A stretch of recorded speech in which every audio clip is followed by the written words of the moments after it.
Hi, gang. It's Kale. And Patrick. Coming up on today's episode, we discuss the Disney Renaissance as we ink and paint our way through the documentary Waking Sleeping Beauty.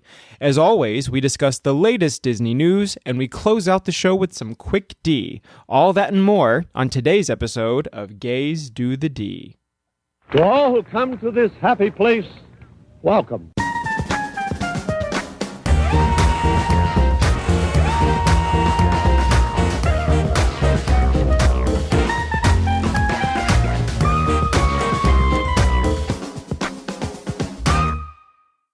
Patrick, why are you always looking at yourself in the mirror? Kazuki. Wait, what is that from? Mommy Dearest. Oh my gosh. Mommy Dearest.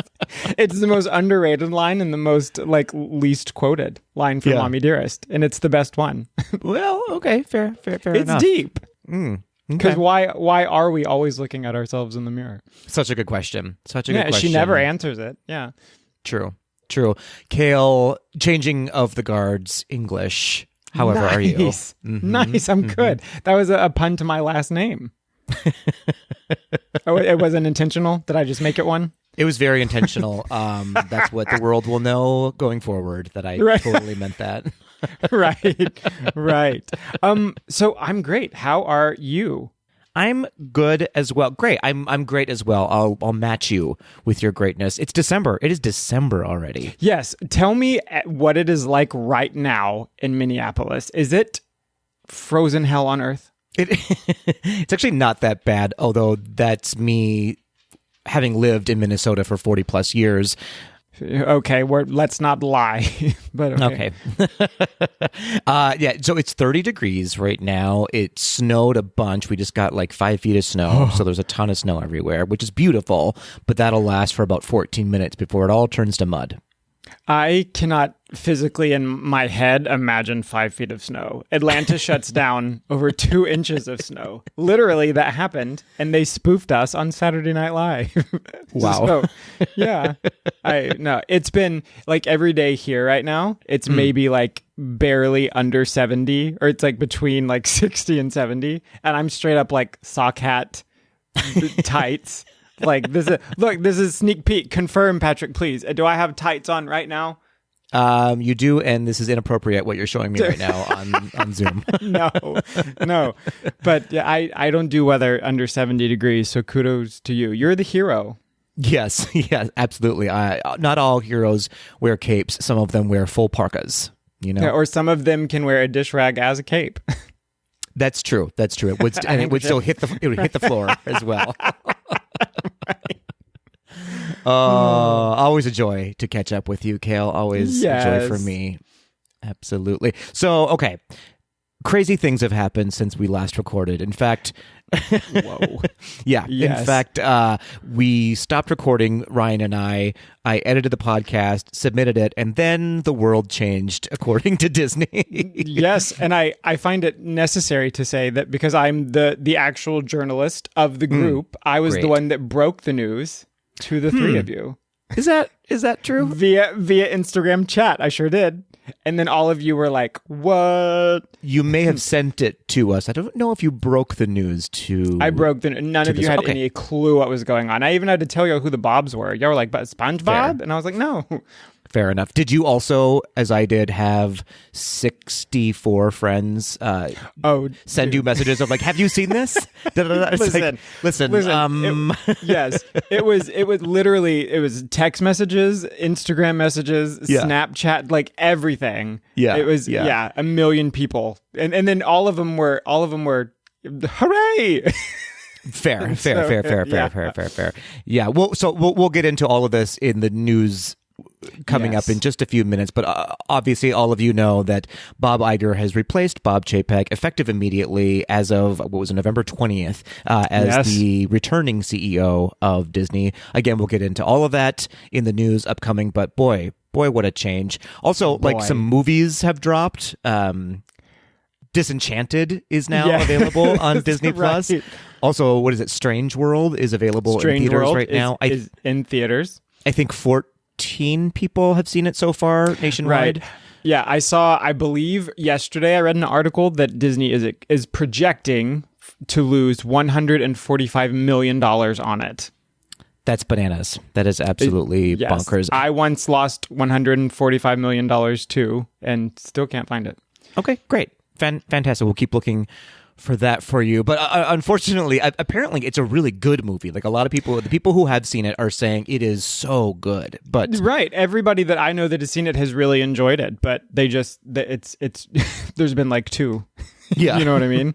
And so it's unfortunate timing because I mean they had just released, I don't know why they did it to themselves. They just released Black Panther a couple of weeks prior, which is still doing quite well in the theaters, and then they released this movie hoping they would still get audiences coming to see it, but it's like, well, you kind of cannibalized yourself there. Well, and it's sort of, and they kind of, I feel like they almost like sort of bookshelved it in because they had Black Panther, which I think that they knew was going to be very successful. And then they have Avatar coming out now this month, which I think that they're wanting to be very successful. And so it was, I don't know if they had committed to this date and somebody was like somebody, like we'll for the sake of argument, we'll call her Vivian. Vivian was like, no, this is the date I agreed to, and this is the date it's getting released, or But it's sort of, I mean, there was no marketing for this movie, just about.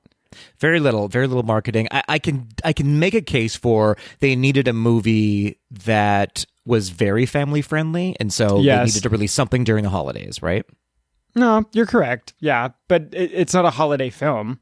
No, absolutely not. But it apparently is a great film, so go out and see it. I haven't seen it yet. I'm guilty of it myself, but it's just a busy time of year. It's hard to go right now.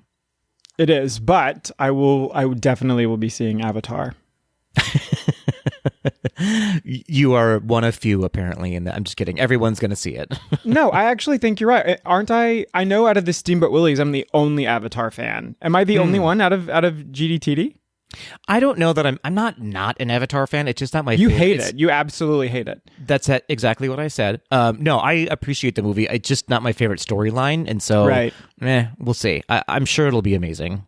I've heard, I feel like you've mentioned before that it just wasn't a new concept or necessarily like a groundbreaking story. I will agree with you there. Like it's not a story that we haven't heard of a million times. I mean, it's essentially Fern Gully, but not to talk about other animated films on a Disney podcast.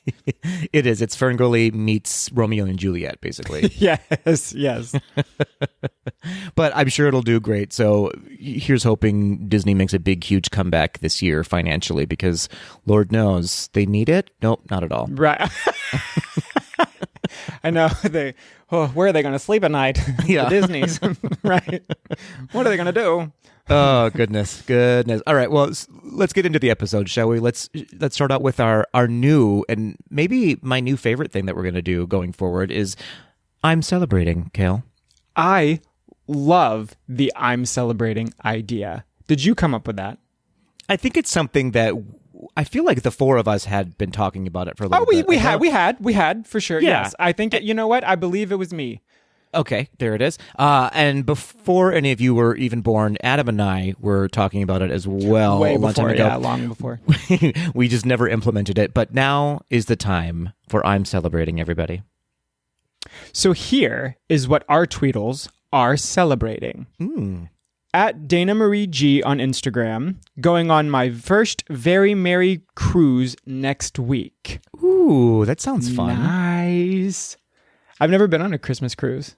Same. I've never been to the parks during the holidays, and I've never been on a cruise. So, Dana, you are far ahead of me in the game. Yeah, I've also never been to the parks for the holidays. We should change that, PK. I think so. I think it needs to happen. Do you have plans for Christmas? Let's just go. Let's just make it happen this year, right now. Moving on, we have at D2Man85 saying a very successful Thanksgiving week in Disney, celebrating our big blended family. Oh, I love that. Yes, I do too. Absolutely perfect. At Mark Runs Disney, Mom's 75th birthday. Happy birthday, Mom! Oh, yours sounded like the ending of something tragic. I don't know what that was. See, this... Oh, did it? I'm sorry, Mom. I'm sorry. Patrick, bring us back up. Do it again. Bring us back up. Nope, we're going to leave it there. We're going to leave it right there. Moving on, we have at Bourbon Plant Guy, I love that handle, saying I do too. saying a trip to Disney next week and my partner of 19 years' birthday. Another birthday. Yes. And also partner of 19 years. That's worth celebrating also. Very much that. Very much that. I can't think of doing anything for 19 years. So well done to you. Same. At Jedi Trousers, who is an absolute pleasure of a person, a true treasure. He is starting a new job after 9 years at his old place. Anxious, but excited. Well, congrats on the new job.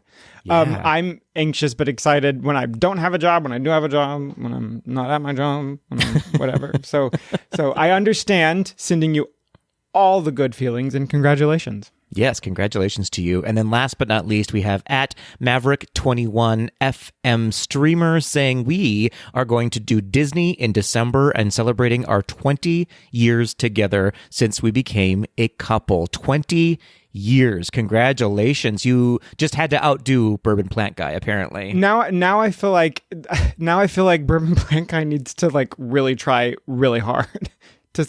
Bourbon Plant Guy, if you can come with a better celebration next time, now that yours has been severely outdone by a full 365 days.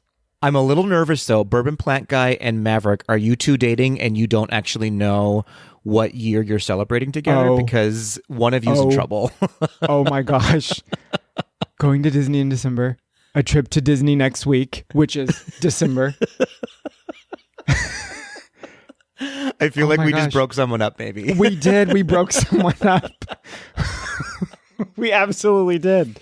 Oh, goodness. Well, no. Maybe, yeah, maybe on the next episode, we'll be celebrating your new relationships. Who can say? Oh, incredible. Okay, so hopefully that's not the case, but, if so, what are you going to do? What are you going to do about it? That's hysterical. I'm actually red in the face. This is amazing. I feel like we might... This is amazing. This is podcasting history right here, right now. Oh, goodness. Well, thank you. Thank you, everybody who sent in your I'm celebrating moments. Again, we didn't get to all of them because you guys sent in a lot of stuff. This is just what happened to make the list this week. Yes. Keep sending them on in. Yes, please. Speaking of making the list this week, Kale, should we move on to this week in Disney history? Yes. That's my favorite. Said no one ever, but I'm going to keep doing it. And this is actually a big week because born on December 5th, 1901, 121 years ago, born in Chicago, Illinois, to Flora and Elias Disney. On this date, we celebrate the birth of Walter Elias Disney. Yeah, that's an important one. This one I'm glad you stuck with your guns and did This Week in Disney History. This one time you're finally grateful for it. And also on this same date, December 5th, a very apropos date, I would say, 3 years ago, on December 5th, 2019, Star Wars Rise of the Resistance officially opened in Hollywood studios in Walt Disney World. Of course, a game-changing attraction using a trackless ride system, a walkthrough, motion simulators, animatronics, and a drop ride system, just to name a few of the features on this ride. Of course, it received several awards since it's been opened. In fact, I think it just won an award this past year for one of the best theme park attractions around. And it also is responsible for introducing the virtual queue system within Disney. How many years did you just say? 3? That's insane. That I can count that high, or what do you mean? No, that I first, like, when you said it, it didn't even, like, for a split second, I was like, is he talking about Smuggler's Run? But that was how, I just can't believe it's been 3 years. Yeah. That's crazy. True. Mm-hmm. Well, it was one of those rides, right, that opened and then immediately closed. So you're right. That's 14 right. 14 people rode it, and before it closed it was down. Similar to like Minnie and Mickey's, right? The Runaway Railway? Exactly. Yeah. Gosh, 3 years. That's absolutely insane. Yeah, for sure. And what a historic date to have it open on Walt Disney's birthday. This ride that sort of changed the game in how people are going to start thinking about attractions going forward, which is Walt's vision all along, right? Oh, absolutely, yeah. I mean, it's an incredible ride, and it's very on theme with Walt Disney's vision of what the parks were supposed to be. Very, very much that. So, happy birthday to Walt Disney, of course, without whom we wouldn't be friends, Kale. we wouldn't. We would just be two nervous people roaming the streets alone. What a weird way to think about that. But yeah, it's true, though. It's true. You're not wrong. We would be on the streets if it weren't for Walt Disney, for sure. Yep. And congratulations for making it 3 years so far. Rise of the Resistance. I think you have a few more years in you still. That's still crazy. Hey, Patrick. Hey, Kale. Don't you love how calm everything is over there at the Walt Disney Company? I mean, couldn't be smoother sailing right now, could it? Well, get ready. Oh boy. Breaking news. This has been broken for so long. I know. Oh.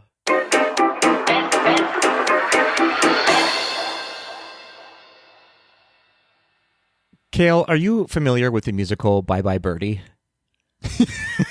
Very. You know that song, yes. The telephone song? What's the story? Morning Glory. What's the tale? Nightingale. Yeah. Yes. I feel like... Have you heard about Bob and Bob? Exactly. Yeah. Right. The Bobbsey twins are at it again, you guys. I feel like on November 20th, everybody like sent a letter, a carrier pigeon, made a phone call, and contacted Gaze to the D to let us know what was going on. Yes, in every possible form. And it was amazing. You guys, listen, we have reporters across the nation, apparently. Yes, we do. Which is and great. Everybody, yes. I mean, everybody was super supportive.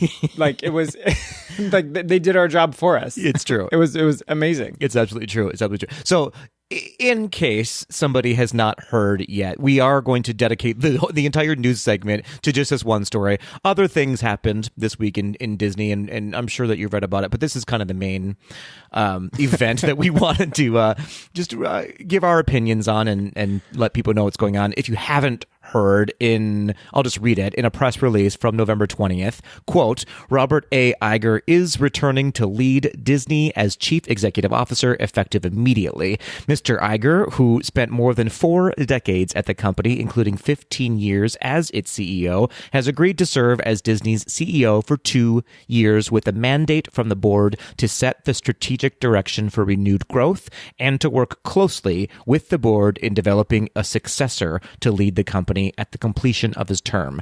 Mr. Iger succeeds Bob Chapek, who has stepped down from his position. End quote. Stepped down from his position. Interesting. Okay, so... And we should say this news came out about a week or so, right, after Disney had released its latest financial results, which showed company growth, but also did show that they failed to hit the targets that they were supposed to hit, which brought Bob Chapek under a lot of fire, I would say. It did. Yeah. I think that we were discussing this like in the group chat like a couple days back, and JT actually made a really good point that was like, you know, when Chapek came in, it literally, he had like a solid month before we went into a global pandemic, right? Yeah. And the parks, which are the main source of income for the Walt Disney Company, all of them closed. Yeah. And so I know that that's a lot of pressure. I know that I personally wouldn't have been able to do it, but it sort of, I feel like there was there was just never really great decision making on his part. You know what I mean?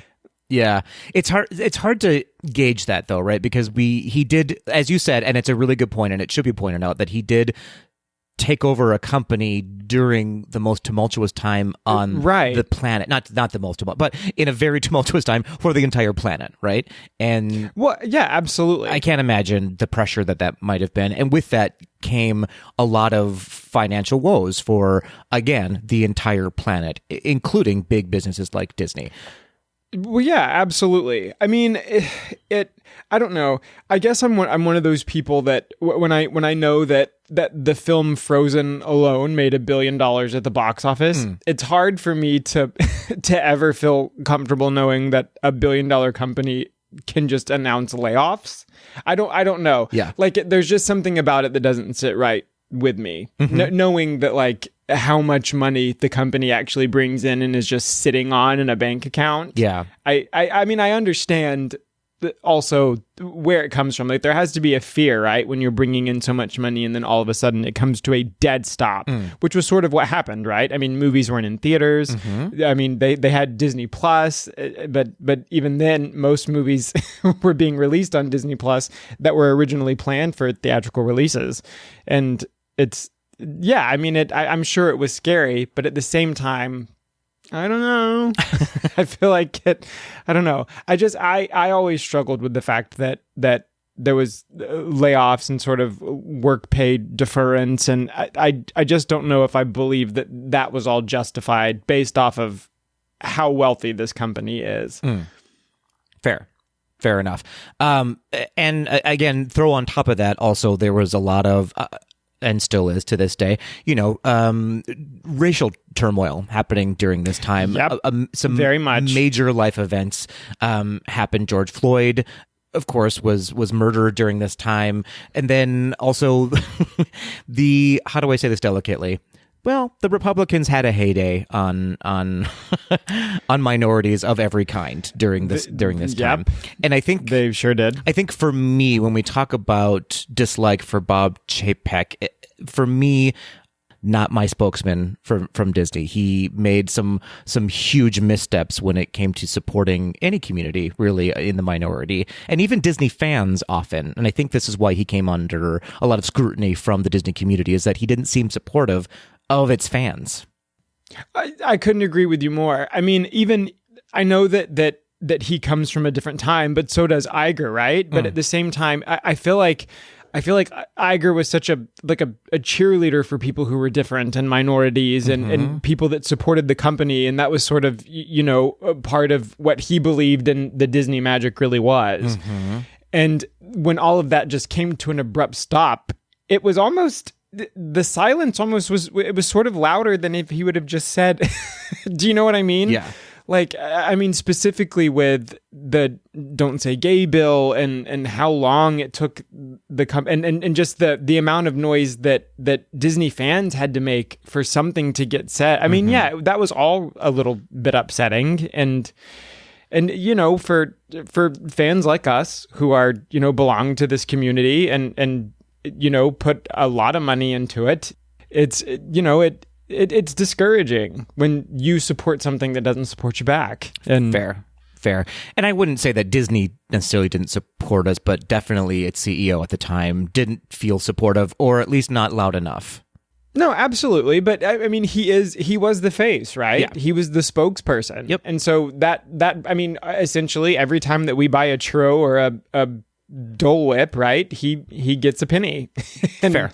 And that's upsetting. Yeah, fair enough. So all of that and more being said, these are the reasons I think that if you haven't been paying attention, why a lot of Disney fans are in celebration mode right now that Bob Iger is back and that Bob Chapek has left the company. Something that you were alluding to was how guest-facing Bob Iger had been under his reign, right? Of Disney as a CEO. He was sort of a man among the people, if you will, right? At least that's what he seemed like.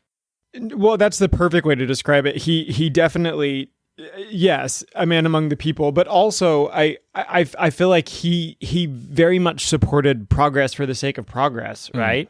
I know that there was a lot of like sort of under the table talk. And when I say under the table, I mean everywhere on the internet of when he stepped down as CEO. I think a lot of people thought he was gearing up for a presidential run. I actually sort of had my fingers crossed, right? That was sort of the case, but that didn't happen. But I mean, he was always sort of openly outspoken about things like that. And just, yeah, I mean, yeah, I'm probably being a little too harsh on the other Bob, but I think just the contrast was a big pill to swallow. Do you know what I mean? Absolutely. There was a huge contrast. In fact, let's get into that a little bit. So during Bob Iger's previous 15-year run as CEO, he, as you were saying, he was all about progress. He led the company to one of its most successful periods of all time in Disney. He was responsible for acquiring Pixar, Marvel, Lucasfilm, and 21st Century Fox. And under his leadership, Disney Plus was launched, not to mention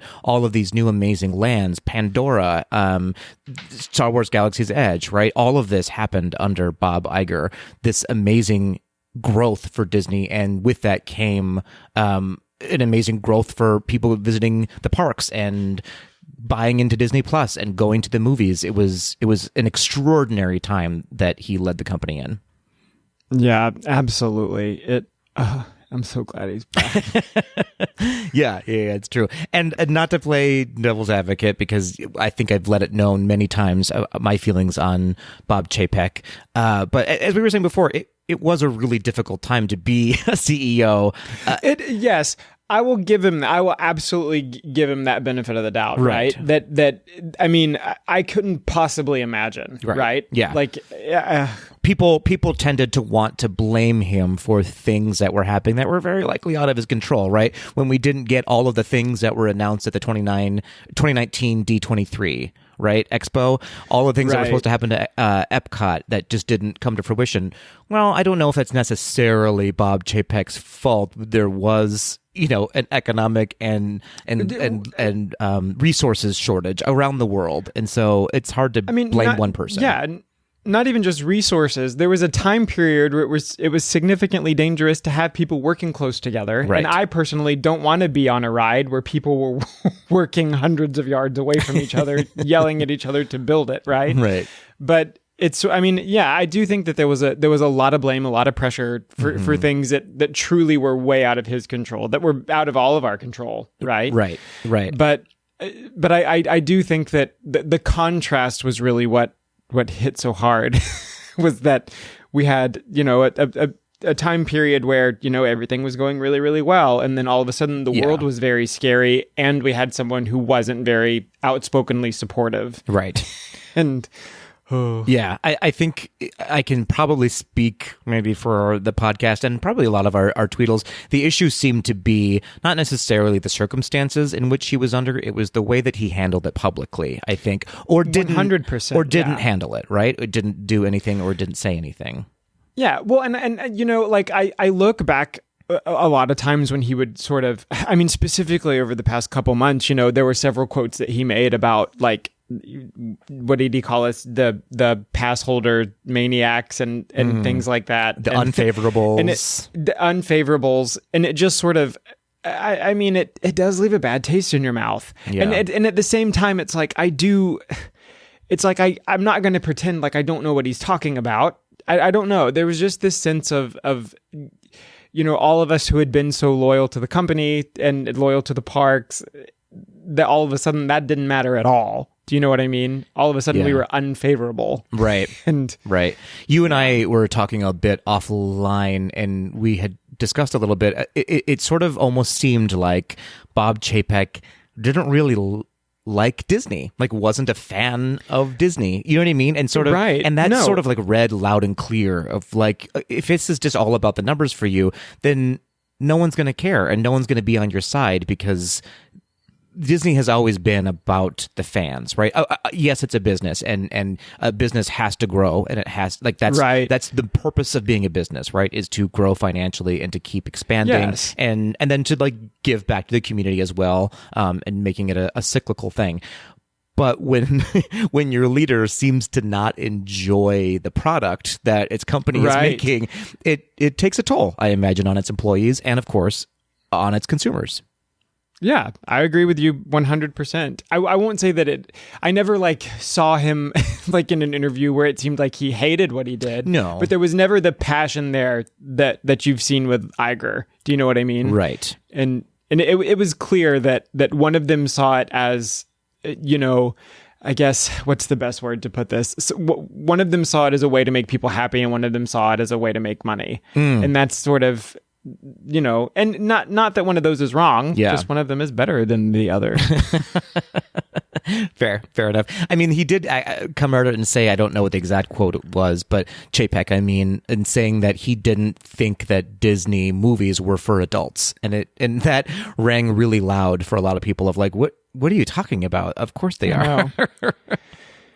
So silly. Come on. So let's move on a little bit into like what's next. So the day of the announcement, we got a quote from chairman of the board at Disney, Susan Arnold, saying, "We thank Bob Chapek for his service to Disney over his long career, including navigating the company through the unprecedented challenges of the pandemic. The board has concluded that as Disney embarks on an increasingly complex period of industry transformation, Bob Iger is uniquely situated to lead the company through this pivotal period," which is an interesting quote because it also sounds like they're saying Bob Chapek is uniquely not correct for for this. Susan Arnold low key dragged Bob Chapek, but it's like to hear her say it, like I can see like it like that this was probably said like with a smile, but then when I read it, it's like, oh, he read this and cried. Yeah, for sure. Yeah, he reached around and took the knife out of his back first, and then he sat down and had a drink.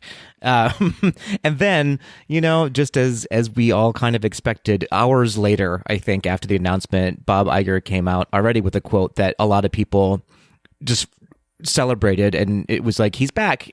You can't just say Bob Iger came out because that's been a dream of mine for a long time. Fair enough. But he did come out with this quote saying, "I am extremely optimistic for the future of this great company and thrilled to be asked by the board to return as its CEO. Disney and its incomparable brands and franchises hold a special place in the hearts of so many people around the globe, most especially in the hearts of our employees, whose dedication to this company and its mission is an inspiration. I am deeply honored to be asked to again lead this remarkable team with a clear mission focused on creative excellence to inspire generations through unrivaled, bold storytelling." I mean, this is the leader we missed for so long. Okay, so already, right? Like he just came back, and then in this town hall, it's already rumored. I mean, did you see all the articles that were talking about Apple potentially buying Disney? I had heard a little bit about it, yeah, for sure. Yeah. So during the town hall on November 29th, he announced that it is just a rumor. It's just speculation. He also did note that the hiring freeze would remain intact with the exception of immediate needs. He also noted that he had yet to speak with Josh D'Amaro before officially commenting on the current park pass system, which I think we are all sort of hoping for a big update there. Yeah. Fingers crossed. He also mentioned that during his time away from the company, he was able to see Disney as a consumer, and there were indications that some changes would be coming, which is exciting to hear. It's very exciting. I'm interested to know what those changes might be and like what could he possibly do. I mean, he has 2 years, right? And he one of the directives that he has is to sort of groom a new CEO for when he's gone, which is going to be a huge job in and of itself. Absolutely. Do you think it was an absolute, this is not a joke, it's going to sound like it, but do you think it was an absolute culture shock, like being that, like, literally the go-to man for the Walt Disney Company, and then all of a sudden seeing it from the outside in? Yeah, I have to believe that. I have to believe that it must have been a little strange, right? To go, okay, now listen, I'm sure he still had like very VIP access to Disney. Oh, I'm so sure. It's not as though, you know what I mean? He used the Wi-Fi, everything. He was clearly not, waking up at 7 a.m. to make a park pass reservation. Like take that for what it is. What if I like find a picture and he was like behind me waiting in line to ride Big Thunder Mountain or something? All your dreams would have come true, I believe. So what's interesting is that the second part of his mandate within his 2 years from the board was to, quote, set the strategic direction for renewed growth, which is an interesting quote because to me, it indicates they are setting a new direction, right? They are steering the ship somewhere else from where it has been going. What does that mean, though? Well, I'm not trying to like take the tone down because I know that he is like very it's an uplifting feeling that he's back. I'm going to be honest with you, that is something boards say. Like, for real, a board, like any quote from a board or an official plan, it always talks about strategic planning. It always talks about strategic thinking. Fair, yeah. Impact planning, moving forward, changing direction. And so I think but they could be correct. They could actually be telling us, we're heading somewhere a little new and exciting, or it could just be fluff to make us think that they didn't just tell Chapek to leave. You know what I mean? Yeah, that's absolutely fair. So yeah. And they did say, I mean, there is part of that mandate is that it is 2 years. It is a 2-year term, and as far as we know, he will be gone in 2 years. Somebody else will be stepping up as the CEO. Right. So yeah, I mean, 2 years is not a long time to to set a strategic direction. I mean, for a company as big as Disney is, it takes 5-6 years to like redo a strategic direction. Yeah. So are you low-key hoping that it's Josh tomorrow? I would love for that to happen. I think he's a great... I don't know enough about Josh D'Amaro. From what I have seen, he is, he's a very Bob Iger kind of person. He is very much within the people. He's very parks forward because that is his job right now. I'm not going to lie. I would love to see a person of color or a woman or both in that role. You know what? It's never happened. Absolutely. It's time. You're right. That we have. It absolutely is time. Yeah, it's time that we have more representation directly from the top within Disney. Hear, hear. But we should also say, on a side note, this was just announced today as of this recording, that Disney released a statement saying that they would, in fact, be increasing overall capital expenditure projects by 37% in 2023, which generally, when they come out with a quote like that, it means that they are going to be spending heavily on the theme parks, which could be very interesting. What does that mean for the theme parks? We don't know. Does it mean that they're going to be building a bigger parking lot? Who can say? But they are apparently spending a lot more money this year, or in 2023, than they did in 2022. Yeah. So interesting here, though, and I know we don't have to spend a ton of time talking about this, but no. I wonder if this 37%, if this is all brand new projects for 2023, or if part of that is projects from 2021 and 2022 that simply had to be put on hold due to the pandemic. Yeah. And that's why it's such a jump. But I mean, who knows? Yeah. Who can say? But it is clear that they are making an investment on improving the parks somehow within 2023. Right. So that's exciting news. Yes. So feelings on Bob Iger coming back, Kale, as we wrap up the news here? I mean, it's very much exciting, right? Yes. I think that first of all, I know that like my wishes are unrealistic, right? There's a lot of stuff that I immediately, when I heard that he was coming back, that I was like, oh, this needs to be rolled back and this needs to be rolled back. And, right. That's really, but that was not Walt Disney's way. He always moved forward, right? And so, maybe some of these things that have been put in place that I'm not necessarily a huge fan of, maybe they can somehow be enhanced, right? And that's I'm personally never a fan of change, but it makes me happy. Yeah. I just hope that good things come like I'm thinking they will. But I just don't want to be wrong again. Fair enough. What about you, Patrick? Overall thoughts, because you're here too. Oh, am I here as well? Yeah, no, I'm excited. I mean, I've always been a big fan of Bob Iger, and not just because of what he did with Disney. I just think he's an amazing leader, an amazing speaker, and I think he's a great person. I'm more than anything, I think I'm just excited to have a spokesman for us as fans again, who really does speak for the Disney fans and for the Disney community and for everybody too. It's amazing to have somebody who is going to stand up for equal rights and loudly and proudly. So I think if things happen in the parks, great. That feels like a bonus to me. I'm in an age now where that matters more to me. The face of the company matters more to me, and feeling like I am welcome when I go to Disney matters more to me than ride changes or queue changes or what have you. If that makes sense. You know what? This is true. You're exactly right. But I also do want to get rid of the park pass system. So ridiculous. Listen up, Bob Iger. We have some thoughts. Yeah, but can we also just say he's quite easy on the eyes, and then we'll leave it at that. Yeah, that above anything is the appearance of Bob Iger, I think, Yeah, I think that reason alone, that's really what Susan Arnold meant. She was just like, look, he's a fox. We like to look at him. He's got it going on. He does have it going. He is, to quote Susan Arnold, uniquely situated, Oh, you had that ready to go. You didn't just put What? You had that one ready to go. Yeah. I'm going to uniquely situate myself. Ladies and gentlemen, the show is rigged. Rigged. Oh, and that's the news, everybody. Take it or leave it.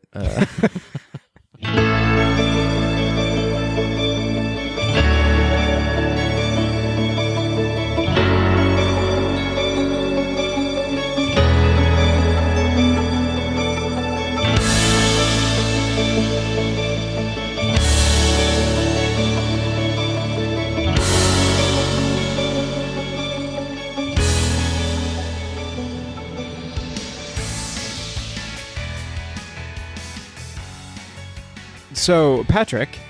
So, Kale. This is actually ironic. Nobody at home is going to believe us, but you and I have been talking about discussing this film on the podcast for a while now, actually. And what a coincidence of a time to be discussing it, right? I know. It's true. So, we're talking about Waking Sleeping Beauty, yes. Of course, the 2009 documentary about Disney's Renaissance period. And Kayla and I were watching it last night. I guess last night is a construct when it's in podcast land. But the night before we recorded and texting back and forth. And I feel like both of us at the same time were like, oh my God, this is weird timing. I didn't even match the two up. Yes. First of all, I have to go back and say you're my favorite person to do that with, by the way. To watch a movie and then when we click play at the same time and then we even text each other when one of ours is buffering or something and we're like, click pause on yours. Yes. You're actually my favorite. I know I give you a hard time all the time, but you're my favorite person to do that with. It's so much fun. Aw, thank you. But yeah, you're like fourth on my list. Okay. So it goes your mom. She's number one. Your mom, yeah. No, it goes nobody at all because I like to watch movies alone. That's okay. That's number one is nobody at all. Okay. But yes, what you said is true. I think at the very same time, you and I were like, oh my gosh, when because we talked about doing this. I think shortly after I was even just a guest co-host, and then to be watching it last night of all nights. But talk about pulling back the magic curtain. I know. It's true. So if you haven't seen it, here's why it's so interesting that we're talking about it now, during this time of the changing of the guards from Bob Chapek to Bob Iger and leadership shakeups basically within Disney. The plot, I guess, around this documentary of Waking Sleeping Beauty is it's basically the story of the Disney Renaissance era, in which there was quite a bit of, I don't know, is turmoil the right word? There was just a lot of drama from the higher ups. Very much so. I would say that the relationships were just sort of tumultuous, and it's not. It's sort of. Not to I don't want to get too far ahead before we even really start, but it's sort of I guess in my head, right? I've always wanted to imagine we talked about this a little bit when we were talking about Emperor's New Groove because that production was very gruesome, right? You always want to imagine that all these artists and all these composers and everybody working on a Disney film is just happy all the time because it has to be the greatest job in the world.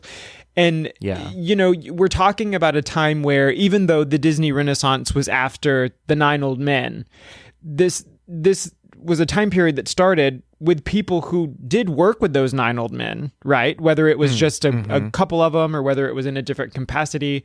But there were just a lot of abrasive changes that happened at one great big time, right? Yeah. And I think that was hard for a lot of people. Yeah, absolutely. It's interesting. So for those listening in who may be unaware of what we're talking about when we say the Disney Renaissance period, we're talking about basically the decade from 1984 right to 1994, from basically Oliver and Company all the way through The Lion King, pretty much. In that Disney went through a reawakening, really, hence sort of the title Waking Sleeping Beauty, right, of bringing Disney back into its heyday of producing world-class animated films.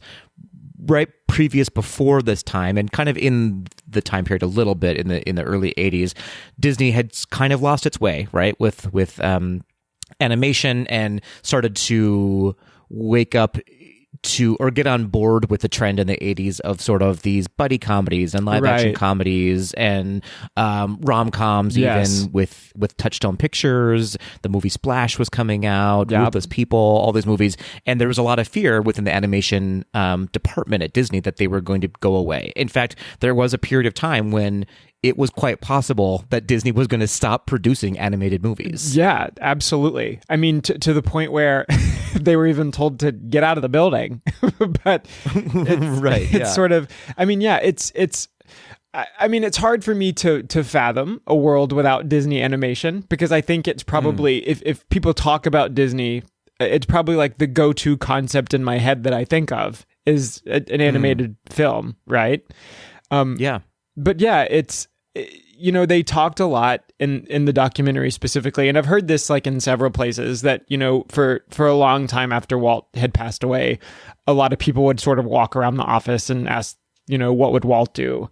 And, it's a devastating thought to think about having to, put that aside, because everybody looked up to him so much.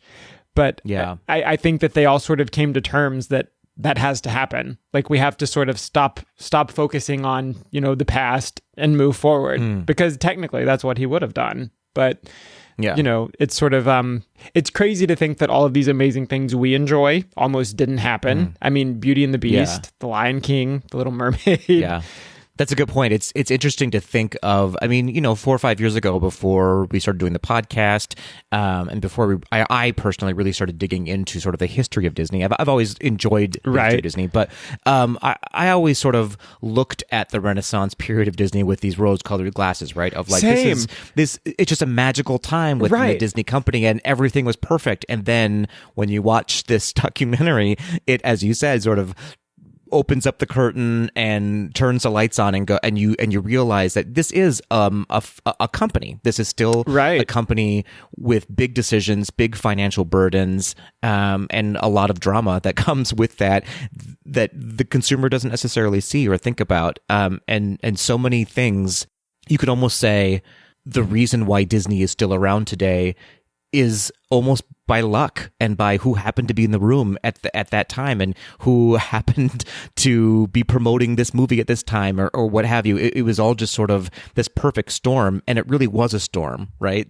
It was of absolute drama, a storm. Of like drama and magic at the same time were all happening, and we got these amazing films that most people alive today consider the very best films that Disney has offered.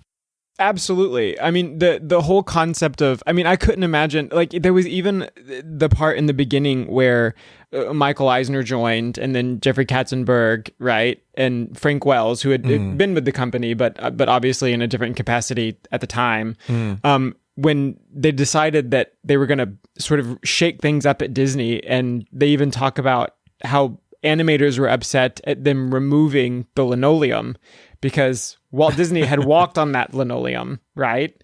And it's like, I get it. That's how adverse I am to change. I would have been fired. I'm serious.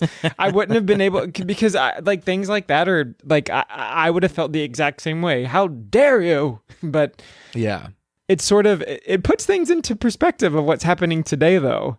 Yeah. Because I guess it's sort of, there's so many times in the documentary where you will hear someone specifically in reference to Jeffrey Katzenberg, right? Who people will talk about their frustrations with him, but a lot of things wouldn't have been possible without him, Yeah, no, it's true. I want to stop us for a hot second because we're now about 10 minutes into the episode, just to to level set what we're doing here today in the main segment. We are, of course, talking about as we said, Waking Sleeping Beauty, but Kale and I decided to sort of just turn this into a discussion, right, rather than sort of a review of this documentary. How do you review a documentary? But talking about the Renaissance is basically talking about our childhood, right? It is such an important and pivotal moment to us and to so many Disney fans out there that we thought we'd just take a beat and sort of talk about what that time period meant to us, what this documentary has enlightened us to, and just all the repercussions that happened after that, things that led up to it, and how it's impacted our lives, basically. So continue, I guess. Now on pause. Take the pin out of where I put it, and now we can keep going. I guess I'll continue being a co-host now. Yes, but not for much longer. No. Not for much longer. Okay, but it's sort of things like you don't really, I guess, pay attention to like there are certain things I remember specifically as a child that actually weren't even mentioned in this documentary. But do you remember when the film A Bug's Life came out? And I do. So Jeffrey Katzenberg had actually left Disney at that point in time and went to DreamWorks and announced that he was working on a film called Ants. That was essentially right. And I sort of remember like being a kid and sort of remembering like the news sort of talking about that kind of drama. But I don't think I ever realized how sort of, I guess, what's a good word, polarizing he was to the Disney company. Like how a lot of people really either seem to truly have his back or not at all. Yeah. What are your thoughts on Michael Eisner? Oh, shifting gears to Michael Eisner. Yeah, okay. Sorry. Jumping around. So Michael Eisner was the CEO of Disney for quite a long time. Right. He was basically brought in by Roy E. Disney himself, who maybe regretted that decision later on in life. Right. As you'll see in the documentary. It's interesting. Michael Eisner, to me, and I think I've talked about this on the podcast before, the 80s and 90s were a time of consumerism, right? It was a time of needs and wants and excess, really. And I think Michael Eisner embodied that as a leader of Disney, good or bad, right? Right. He absolutely, you really can't say that he didn't sort of lead, with help, Disney into the Renaissance period that we know it as now. He probably saved Disney, again, with a lot of help, right, from total bankruptcy. And thank goodness he had good leaders around him that he listened to, because as I understood it, he was almost responsible for getting rid of animation altogether within Disney. Yes. That's correct. Which would have been a huge mistake. No, absolutely it would have. But you're absolutely correct, and it's sort of, I mean, it's one of those things that you sort of have to like just bitterly accept it, because without them sort of making the decision of, I mean, there's even like a famous quote that Jeffrey Katzenberg said where he said, I'm not interested in the Academy Awards. I'm interested in the Bank of America Awards. And the animators were like furious like at him for saying it, because they were like, "We're artists. How dare you?" But at the same time, they were at a point where had they just tried to focus on being artistic and not make money, they would have floundered, right? Like animation would have disappeared. And so, yeah, like you don't want to imagine that these movies that we love and meant something to us as a kid were simply made because they had to make money. But at the same time, it had to happen. you know? Yeah. And another thing I'll say about Michael Eisner is I do have vivid memories of watching the Sunday night Disney feature animation film, or live action. I guess it wasn't just animated, and all of those would open up with Michael Eisner and Mickey Mouse, or with Tinkerbell or whoever, which was a nod to what Walt Disney was very famous for too. Not a lot of companies in the world do you know who their CEO is, right? Right. And Michael Eisner sort of like took that torch from Disney, whether or not it was for the right reasons, they may have been a little self-indulgent at the time looking back at it, but he definitely gave Disney another face to recognize and to embrace and to welcome into their homes, which I think was needed at the time. Yeah, but it's funny because as a kid, I also remember seeing Michael Eisner. I actually don't ever remember seeing Jeffrey Katzenberg until like I was an adult and started watching these documentaries. But I kind of get the vibe within like that boardroom. It was sort of like Adoption Day at the Pound. Like all of them were kind of. Do you get what I'm saying? Like it seemed like all of them were kind of like look over here. Do you know what I mean? Yeah. But I'm the most fun one. You want me in yes, your homes? Yeah, absolutely. Yeah. I mean, it sort of seemed like all of them were sort of vying for that. I'm Mickey's new buddy. Do you know what I mean? That kind of thing. Yeah. It absolutely turned into, and again, like I said, whether or not it was for the right reasons, it turned into them loving Disney a lot, but then getting sucked into, it looked like they were almost addicted to the fame. Very much so. Of being the face of Disney, which then I think led to their ultimate demise, those two leaders. Well, yeah. I mean, Jeffrey literally went on like a tour where he would like appear on stage with a lion during the promotion of The Lion King. And like one almost killed him. And he was just like, yeah, I saw that. I was like, see you guys tomorrow. Yeah. Right. Like, yeah. But how insane. Like, but I guess it's weird for me to imagine all of that going on because you always imagine it so different. But I guess I don't think I realized that Roy always took such a back seat either. Do you know what I mean? Like, I think I always sort of thought that he was sort of a shot caller up until, like sort of really until the end. I don't think I realized that he sort of just stayed on. Do you know what I mean? Mm-hmm. Yeah, it seemed like Roy sort of stuck around as long as he could. Yeah. Because of the legacy that he wanted Disney to continue, right? Mm-hmm. He wanted to make sure that there was someone in the room who was speaking up for Disney. At least that's the vibe that I got. Very much so. That's absolutely correct. Hard to know, but also at one point they showed, off topic, but they showed a picture of young Roy E. Disney. I know Kale texted me several times of his thirst for a young Roy Disney. He was very, very good looking. Okay, so can we talk about Howard Ashman? We can. So, yeah, of course, Howard Ashman plays a big part of this movie because he played an enormous part in the Disney Renaissance, right? Yes, absolutely. So Howard Ashman had a failed Broadway show called Smile that starred who? Don't make me sing Jodie Benson. Right. And her song that she sang, her solo in the Broadway show Smile, was called something about I love Disneyland. Yes, it was Disneyland. It was, the name of the song was Disneyland. Look at you. You do. Look at you. It's funny that he knows that, but I got told a couple months ago I don't really like Into the Woods when I was trying to get him to listen to it. But whatever, it's cool. It's cool. But so Howard Ashman and Alan Menken were brought in as this super duo, similar to you and I, right? Very much. Just unstoppable, charismatic, probably really strong. You know what I mean? The whole thing. Physically strong. Yes. But yeah, and so I actually will argue that I think that they saved Disney Animation single-handedly, the two of them.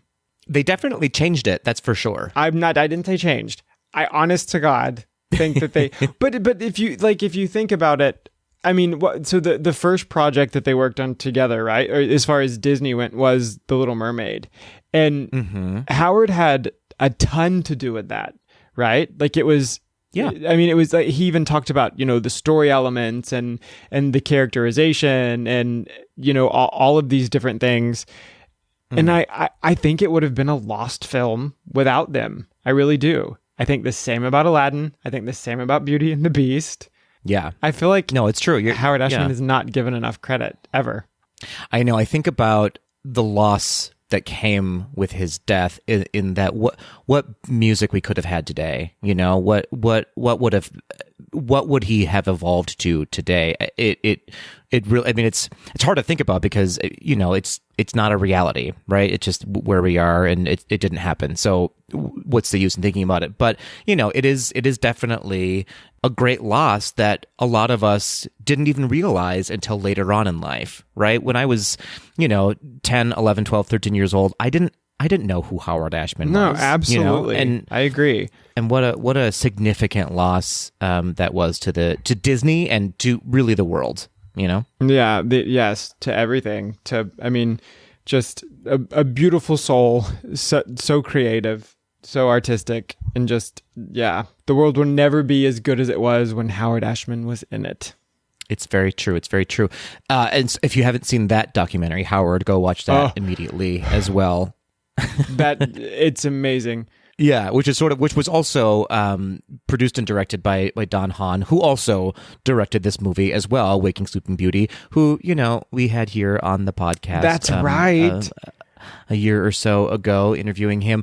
But it's very clear that Don Hahn just loved Howard Ashman so much. He pays great respect to him, and I would assume that he is on the same page as you are, Kale, in that I do believe that he credits Howard Ashman for really changing the game and forcing Disney to go, this is how you need to think about an animated musical, because no one's going to follow you unless you do this. And he was right. Yes, he absolutely was.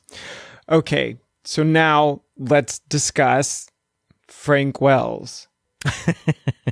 Okay, so here's what I have to be very clear.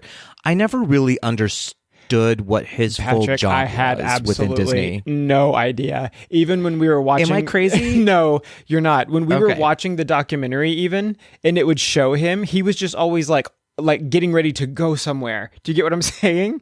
Like it was always Frank like walking through the hallway with a briefcase. It was never him sitting at a desk. And so I honestly don't really know like what... Well, I mean, like in reality, he was the chief operating officer within Disney. And Iger was chief executive officer. Correct. But what's the difference between those two things? So the CEO, okay, someone's going to come for me. We don't come for him. And maybe, okay, well, so the CEO is basically, like, he oversees the company at large. How sexist am I? A CEO, they oversee a company at large. The chief operating officer then sort of, how do I say this? Like oversees the mechanics of how the company works, basically. It seems like that's the exact same thing, but it's fine. But it's, so it's like, so think of the president of the United States and then their chief of staff. Oh, okay. So yeah, the same thing. And then, but do you ever remember seeing him as a kid? No, I don't think Frank Wells was necessarily, for lack of a better term, a guest-facing executive. Right. And I don't think he ever really wanted to be. No, it didn't seem like he did at all. It seemed like he was, like he was far more focused, sort of going off doing his own thing. Well, I would say that he was the one. So if we're thinking about four main players in Disney, being Frank Wells, Roy Disney, Jeffrey Katzenberg, and Michael Eisner, it sounds like unanimously Frank Wells was the one person that everyone liked within the Disney company. There was never, from my understanding, or if there was, I missed it, but there was not a single negative thing said about Frank. Everybody really, really liked Frank Wells. And maybe that's why. Maybe it was because he stayed out of everything. Well, he was known apparently as the peacekeeper amongst the officers within Disney. So that's actually my role when the GDTD hosts start fighting and pulling hair. Hard disagree. I think that you're the chief drama officer here. The CDO. CDO. I like that. That needs to be a t-shirt immediately. It should. So I kind of want to talk a little bit more about, because I feel like this is going to be the meat of our discussion, and I say that now. We 45 minutes into the episode or something. But I want to talk more about sort of what the Renaissance period of Disney meant to you and I specifically, sort of emotionally, how it maybe shaped us, how it maybe guided how we know Disney today, but I do want to just pay a little bit more respect to the movie itself that we both watched, and that sort of inspired this conversation, Waking Sleeping Beauty. If you haven't seen it, I really recommend going out and watching it. It's a really palatable movie. I would say it's very accessible. It doesn't go over my head, and I'm a hard sell sometimes. I'm like, oh, if I don't know some terms, I'm going to turn my brain off. There was a time period in the very beginning where they were just spouting off names, and it was actually like I was even trying to take notes because I knew we were talking about it today, and I just at one point I gave up because I was like, I'm never going to remember all these, like who every animator was and whatnot. But yes, it's an absolutely great watch. It's also, dare I say, I feel like it shows some of the nitty gritty that I think Disney famously has tried to avoid a tiny bit. You see Roy E. say the A word, the ASS word.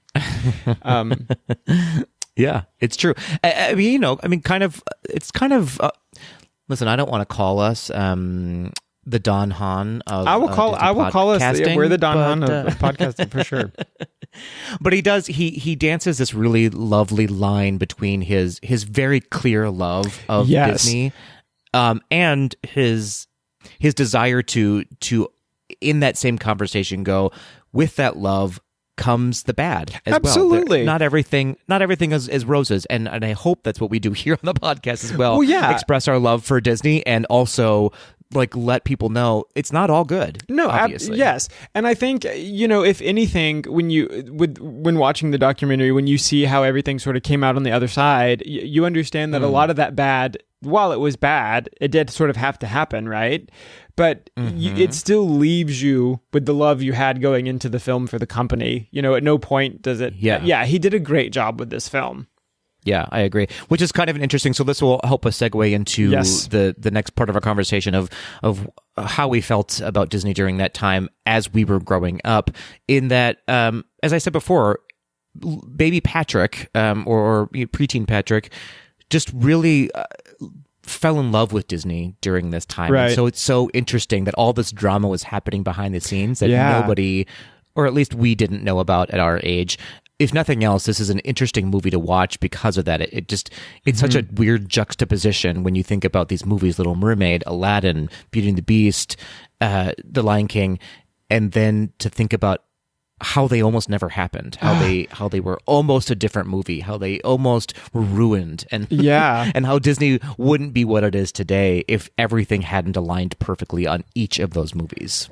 I know, and while we were watching it last night, there was a part where it talks about when Disney first really decided that they were going to, I guess, sort of embark in the home video business, right? When and you texted me and you said, could you imagine when you were a kid if Disney had never released VHS tapes of the classics? And when I really thought about it when you texted, I was like, you're absolutely right. Because I've even said this before, like when we talk about like our distry, that I have vivid like I can smell it, I can hear it, like all of those classic VHS tapes on a shelf. Do you know what I mean? Like just all of them lined up. Like I could hear the sound of you opening it, and I can smell the plastic, and it's like I can't imagine childhood without the concept of running over to the shelf, picking one out, right? Fighting with Holly, because Holly just about always wanted to watch Cinderella or Beauty and the Beast, and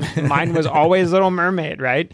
But like it just, the fact that was considered a scandalous decision, right? Yeah. Like, for a long time, Disney stood behind sort of an ethos that they would never release movies, their animated classic movies, out into the public on VHS. They would only re-release them into the theaters, which they did for a very long time. Just giving a little history behind what we're talking about right now. And so Pinocchio became the very first movie to be released on VHS as a Disney animated classic, and it was a really big deal. In fact, a lot of people were against it. A lot of people thought that it was sort of ruining the magic of Disney. And lo and behold, I think to quote the movie itself, Disney found that it was just basically a way to print money. Because they were making millions and millions of dollars without having to do a thing. And still know that people would still go see the movie in the theaters if they re-released it in the theaters. So it It was amazing. And yeah, as you were saying, can you imagine? No. Can you imagine Not your at all. childhood without getting a Disney VHS for Christmas or for your No. birthday? Because they were a big deal. They were like $90 or something way back in the day. Yeah. So imagine that, like, so it makes me wonder, like, how did people before our generation memorize a Disney song? Because if you only saw it in theater, do you get what I'm saying though? Like, Yeah. I mean, I knew Yeah. every word to Part of Your World because I watched it so many times. Imagine if you only got to see it once every 7 years. Okay. Yeah. And then, Yeah. I mean, that's insane. There is like something to be said for like, again, this was a time of excess, right? Where like all of a sudden people were watching these movies over and over Yeah. and over and over again, where we were used to, or not we, but like our parents were used to seeing a movie once, and that was kind of it. And you maybe saw it again if they released it on Christmas Yeah. or something, or whatever. Dark times. It's true though. I mean, and that was definitely a staple for me growing up was watching Disney movies on VHS over and over again. Yeah, for sure. Oh, repeatedly. Like Yeah. I could kick myself that I have none of those VHSs today. Like not one of them. Yeah. And I think that I actually have quite a large collection, thanks to my Auntie Lynn, who might be listening right now. She gave me all of her old ones. It's interesting to think of the term Disney Renaissance because it means a couple of things for me, and I imagine for you as well. So the Disney Renaissance basically means the renaissance of Disney bringing animation back to the forefront. But also, it was a renaissance of those classic movies. Yes. Coming back to popularity again. Yeah, it absolutely was. I mean, yeah, because it's when I was a child, I can remember like Aristocats coming out on VHS, and had that not happened, I don't know if I ever would have saw it. Right? That I actually weirdly think I did see Peter Pan in a movie theater, but you know what I mean. It's like a lot of those classics. But I also think that the Renaissance also is a time period of sort of a collectiveness and a lot of different things going on. And it was funny to me because I didn't think about this, I guess, until last night, that at one point in time, Disney did have their hand, specifically Disney Animation, had their hand in a lot of different pots because they had classic animation going on, right? They also were re-releasing these animated classics on VHS. They also had Tim Burton come back and do Nightmare Before Christmas, which was stop motion animation. And then they also had The Rescuers Down Under, which was computer generated. Like it was the first sort of partnership with Pixar, right? Those movies all within like a couple years of each other came out, which means at one point in Disney animation, they were working with 3 different types of animation and really didn't have like a clear direction on what they thought was going to happen. Yeah, it was just honestly them throwing noodles at the wall and seeing which one stuck, and that was the one that they were going to go with. Yeah, but they were painting with several different brushes at the same time. Yes, it's amazing. It is bringing up The Rescuers Down Under. I've said this many times. I said it to you last night. It is such a brilliant and beautiful movie, and a lot of people forget that it was the very first full-length feature movie to be done with computer graphics. Right. A lot of people, and that thanks in a large part to Pixar, but a lot of people credit a lot of other, like Toy Story or A Bug's Life or whatever, with that. But it was The Rescuers Down Under, and what an amazing movie! And it was a flop. It did not work in the theaters, and I hold it up as one of my very favorite movies of all time. I think. No, it's a beautifully animated movie. I had actually never seen it. I think until Disney Plus came out. To be honest. We'll do a take 2 of that eventually. But it popped in my head as you were talking about all these different mediums, I guess, for making movies, and how many game changers happened during the Disney Renaissance period. I mean, thinking of The Rescuers Down Under, whether or not you do like the movie and whether or not it was a flop or a success, it fully altered the way that Disney and Pixar and anybody really looked at how you make a movie. Right? Absolutely, it did.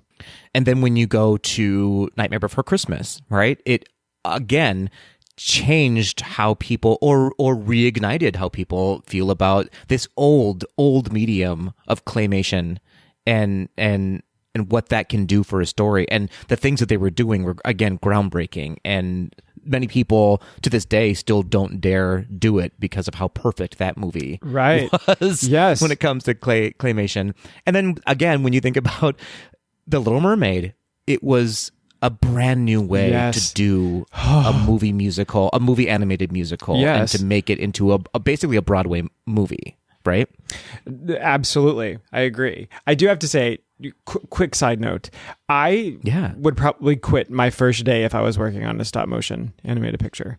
It seems like the most tedious, most horrifying work in the entire world. If anybody has ever worked on a stop motion picture, please let me know.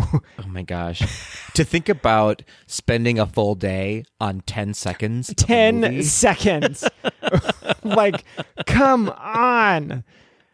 Yeah. Of course Tim Burton was like, yeah, I'll do that. That feels right to me. My gosh. I know. Crazy. Amazing. But yeah, there's just my favorite feeling in the world is nostalgia. There's so much nostalgia that comes along with all of this. I mean, even in one of the clips last night, them showing the Beast transformation from Beast to Prince. And even though I still kind of prefer him as a Beast, it's still like, it never doesn't make me happy. Do you know what I mean? Because I'm immediately 5 years old sitting on the couch watching it with Holly, and we're both excited because even though we've seen it a million times, the Beast lives, and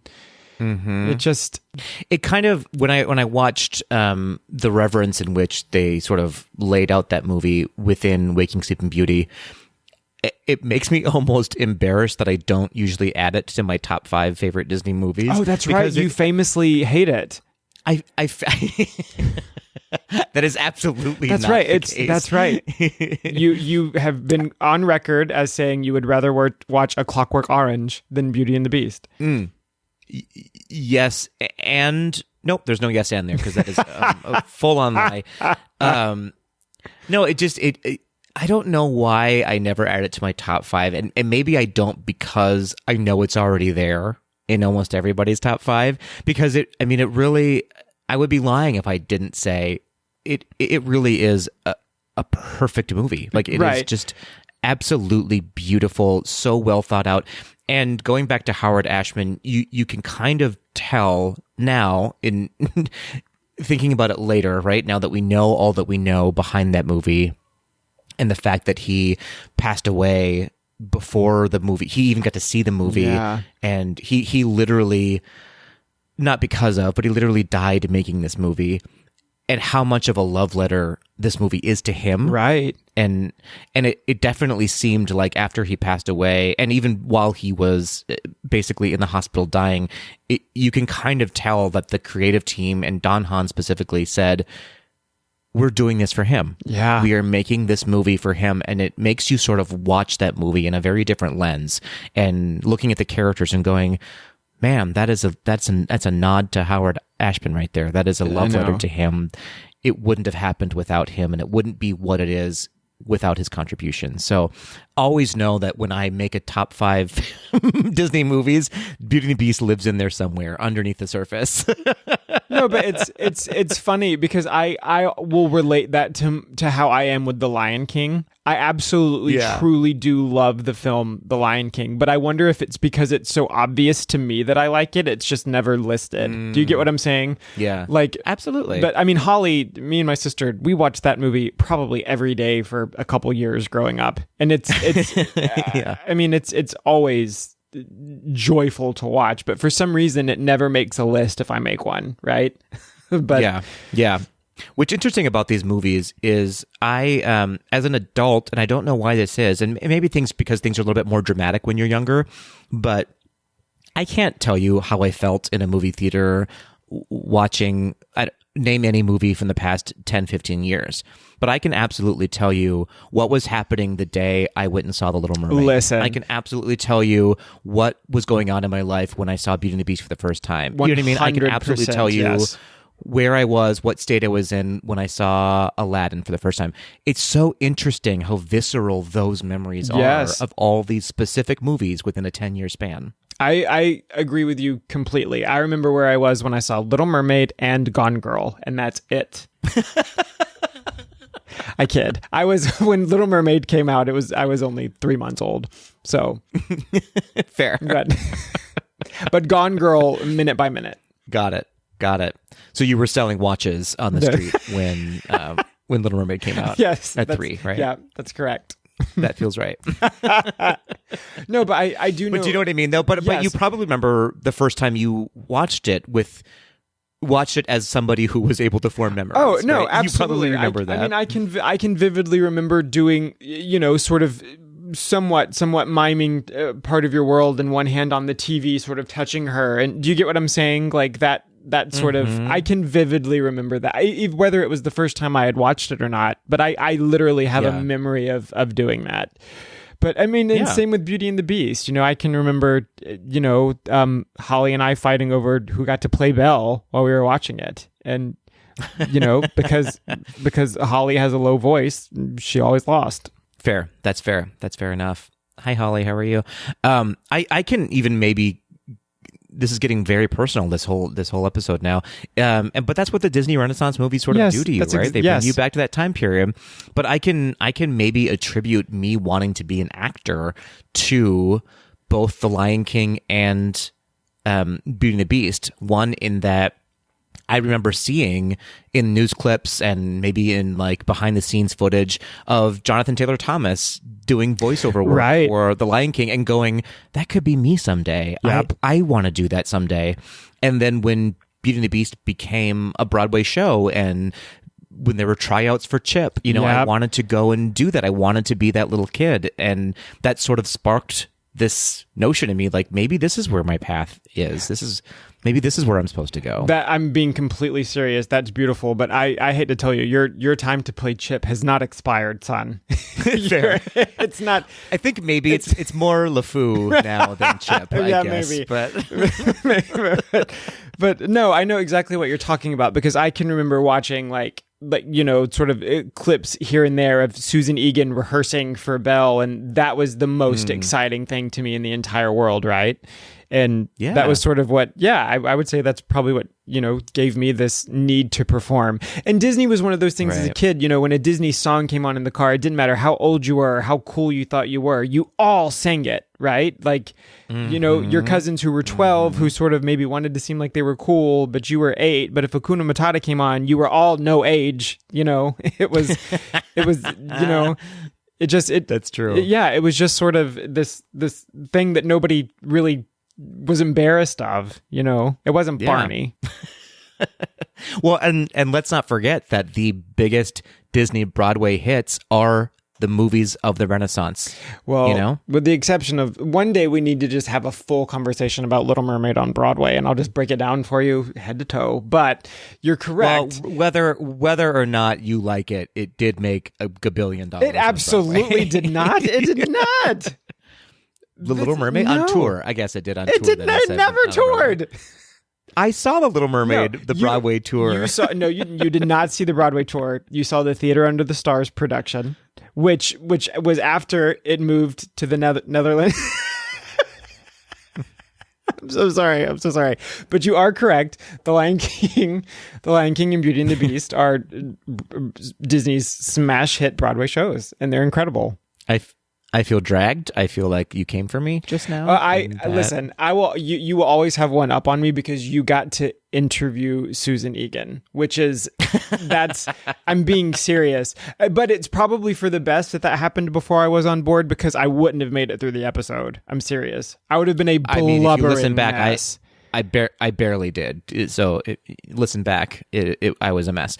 But anyway, so my point still stands is that Disney on Broadway, I mean, was and is because of the Disney Renaissance movies. Absolutely. Yes.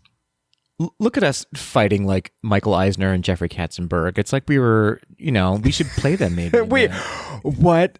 In the live action movie. Patrick, you need to consider this a stage play written, okay? Yes. It'll be Renaissance Men instead of Renaissance Man with Wesley Snipes. Patrick, I feel like you're making a joke. I'm being dead serious. This is absolutely happening. And I know which one I have to play, and I'm not happy about it. But I still think I'm definitely... Am I Eisner? You would have to be Eisner. Oh. But I think famously, he's a tiny bit more likable. I'm just being serious. Here's the thing. I don't want to be either one of them. No, same. But I know which one we would be. Imagine like you and I in a room full of children. They're all going to go to you because I'm the same height as them. Right. They're going to think I'm the teacher. Like, one of us. Right. Right. Oh, boy. Where are we? What's happening right now? Sorry. So, you know what, though? What an unexpectedly... We kind of started this episode going, what are we even going to talk about? We watched this movie, and now we're kind of stuck in what we're supposed to do. But what a great conversation.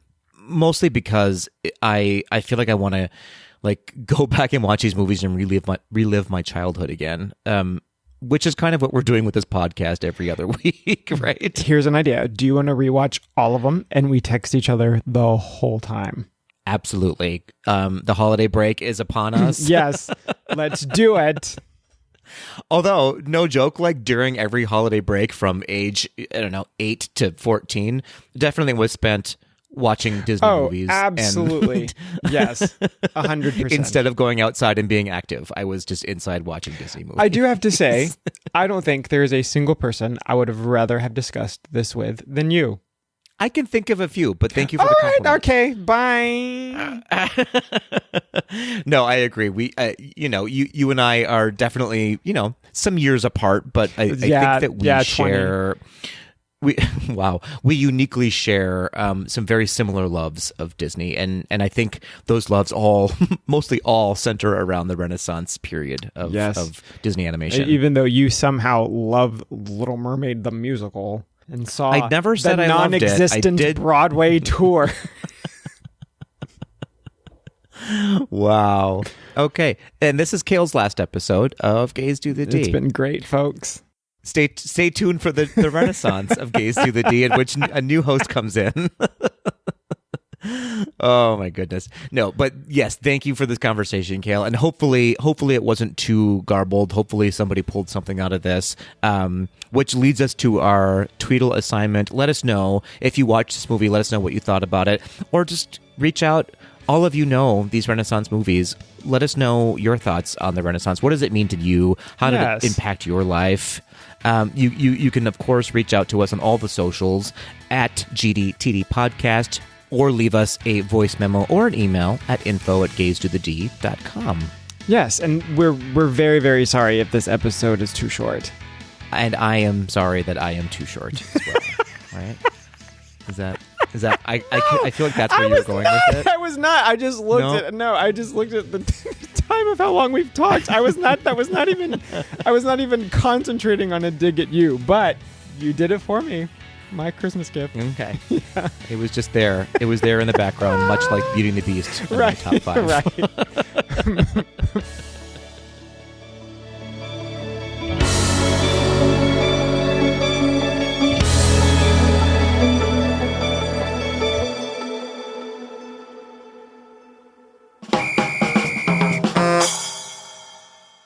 Hey, Kale. Hey, Patrick. I don't know why, but that was at the MTV Music Awards with Britney and Christina Aguilera and Madonna. Hey, yes. Britney. Or was it just the music video? I don't know. Both live rent-free in my head forever. Same. Yeah, it's always me against the music. Every day. Me against the music, yeah. Yeah. Yeah. Rent-free. Is that the song? Is that the song? That was the music video. Was that the song they did at the MTV Music Video Awards? Or? So you're talking about like the famous Makeout? The Makeout, yeah. Yeah, so it started with Britney walking down and doing like a virgin, and then Christina Aguilera came out of left field also in a wedding dress, maybe, and then like finished like a virgin, and then Madonna came out in sort of like not a tuxedo, but like a groom's outfit, like a groom's like a groom's outfit, and then she just went and like, just little peck to Christina, and then just full on got Britney Spears pregnant. Yeah, went into it. Yeah. It lives rent free here too. It doesn't escape me that you and I always say this is going to be a quick episode. We're going to be in and out. And we do every time, and then we do this. We talk about Britney Spears, Christina Aguilera, and Madonna kissing on stage. It's every time. Every time. I literally start off every episode going, I'm not going to talk endlessly, Patrick. We can't have another 3.5 hour episode. And he's like, same. And then here we are. 4 hours later, here we are. The only thing short about this episode is Patrick Kozicki. Wow. That's a joke that I said off camera. Yeah, he did, but Kale is now recycling. Nobody caught it. Oh, it's true. I'm short. All right, here we go. We are in Quick D. Kale, are you ready for some Quick D time? Ready. Can you, or do you want to, or both, explain to any new Tweedles out there what Quick D is? Nope, not at all. You can't. Great. This is Kale's first episode. I don't know how to exactly put it in words. So essentially, it's a question. Then draw it, Kale. Draw it for our listeners at home. Listen, it's hysterical when he gives it back to me, y'all. It's hilarious. So lately we've been asking Tweedles, right, to help us out with our Quick D questions because it makes our job far easier and it's fun. It's a way for us to engage with you. And essentially it is asking us questions and then Patrick sort of fires them off and we answer really quickly. Yes. Also, just a side note, you should always feel safe in front of somebody who proclaims himself to be a journalist and then says, I don't know how to put it into words. So just go to bed with that tonight, everybody. Oh. Yo, he's slaying. He's in a mood. I'm on one tonight, y'all. Yeah, he accidentally had a soda that wasn't diet. It's true. It's absolutely true. I had caffeine after 4 p.m. Watch out. I bet that's true. I bet caffeine really does absolutely jack you up. Does it? It's not caffeine, but sugar of any kind. Like if I have like a piece of chocolate at 5 p.m., careful. I absolutely believe it though. I believe. It's hilarious. I start fidgeting and dancing uncontrollably. It's sugar is it's my drug. It's my drug of choice. All right. Okay, so I have to be honest. I don't remember what you said about what Quick D is. I can't confirm or deny if it was accurate. Oh my gosh, we're already. This is the longest D. Get it? No, but we are quick. So today's Quick D, maybe you said this already, is once again brought to us from a Tweedle at home who sent us the following question, Kale. One of our very dear friends, I love him dearly, and he needs an award for being a teacher. The Disney Parks teacher sent us this question. Yes. Are you ready for it? I'm ready. And it's very apropos for today's episode. Okay. So, Bob Iger had just appointed you Chief Imagineering Officer. Okay. What's your first act? My first act. Oh my gosh. Well. Ooh. Remember, we're family friendly. Imagineering officer. Okay. What are we doing first as Chief Imagineering Officer? Okay. First of all, it's called Magic Kingdom. Vito, and I'm just kidding. We're I'm just kidding. Okay, so we could call it the Magic Queendom, though. The Magic Queendom. Queendom. Right? Word. Or we need a separate park called the Magic Queendom. Yes. With every sort of like speculative Disney, like it's like LeFou, and we have Sisu and the Cheshire Cat, essentially every character from Mulan except the parents, and then every male villain, every female villain, and fair enough. The White Rabbit is there. The White Rabbit. Alice, you don't see her chasing anything, you know what I mean? Other than the rabbit. Fair enough. You know? Yeah. Fair enough. The Magic Queendom. You know what? Executive order. is happening right now. It is. The Magic Queendom is happening. Also, Peter Pan, I personally don't think he's that interested in Wendy. And he hangs out with a fairy. And other boys. Is Peter Pan super gay? I mean, Peter Pan is a twink. I mean, basically he's there's Tinkerbell and then there's Twinkerbell, and that's Peter Pan. Twinkerbell, look at what you did. Thank you so much. I need you to have more candy. More sugar after 5 p.m. Okay, so wait, that is my first executive order is Magic Queendom. Right. So what's yours? Queendom. What's yours? Oh gosh. Okay. Okay. So mine is the Frozen ride at Epcot. Oh, okay. We change it and it's rethemed to Madonna's Frozen music video.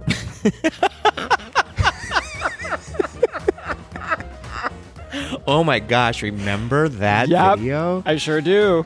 With were they like kettle drums that were happening in the background or something? Yes. Oh my gosh. An amazing what a throwback. Video. You're welcome. Throwback. You're welcome. I'm interested in that. Okay, great. Well, we've as chief what were we called? We are Chief and Magic Queering Officers. See, you don't even know what you were called. You don't even know your title. The CIOs. The CIOs, I think, is what we're called. The CIOs. Perfect.